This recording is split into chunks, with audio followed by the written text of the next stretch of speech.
Sisimizi alipanda begani kwa ndovu, wakati ndovu akivuka daraja la miti.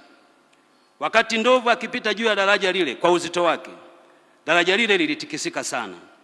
Sisimizi akiwa begani kwa ndovu alijua daraja lile linatikisika, lakini hakujua kiwango cha mtikisiko wa daraja lile. Ndovu alipovuka ng'ambo ya pili ya daraja lile, Sisimizi alisogea sikioni kwa tembo yule ama ndovu, akamwambia, ndugu yangu ndovu, mimi na wewe tumelitikisa daraja. Mheshimiwa Mwenyekiti, uongozi wako na usimamizi wako, ufuatiliaji wako, kujali kwako, na kwa kweli wakati fulani ukali wako, ilikuwa ndio ndovu aliyetufanya tuvuke ng'ambo ya pili. Waheshimiwa mawaziri, waheshimiwa wakuu wa mikoa pamoja na wakuu wa wilaya, kila tulikotembelea na kufanya ziara, walikuwa na salamu za mambo yaliyofanyika kwenye maeneo yao.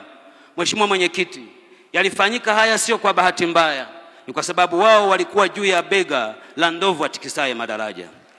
Pale bungeni, waheshimiwa wabunge kila wakati walipokuwa wakichangia, walianza na ni kama walifundishwa na mtu, kuanza kwa kushukuru kwa yale yaliyotokea kwenye maeneo yao, wakijivunia mafanikio makubwa ambayo mengine tumeyaona hapa.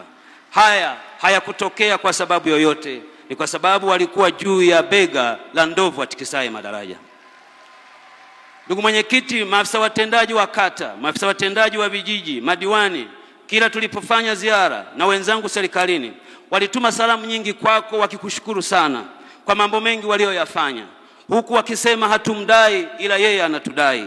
Hawakufanya hivyo kwa sababu yoyote, ni kwa sababu walikuwa juu ya ndovu atikisaye madaraja. Uongozi wako haukutambulika ndani ya nchi pekee, umetambuliwa ndani na nje ya nchi. Ndio maana Mheshimiwa Rais, umetajwa mara kadhaa kama kiongozi maarufu duniani kwenye majarida mbalimbali, umepewa tuzo za heshima 6 duniani, umepewa udaktari wa heshima mara 6 na vyuo vikuu mbalimbali ndani na nje ya nchi. Ndio maana mwenyekiti wetu, mwezi Januari mwaka huu, mkutano huu wenye wajumbe hawa kwenye ukumbi huu tena wakiwa na sare hizi, hawakuwa na jingine zaidi ya kusema, yeye ajuaye kutikisa madaraja, tumuache aendelee kwa awamu nyingine, tuyatikise madaraja.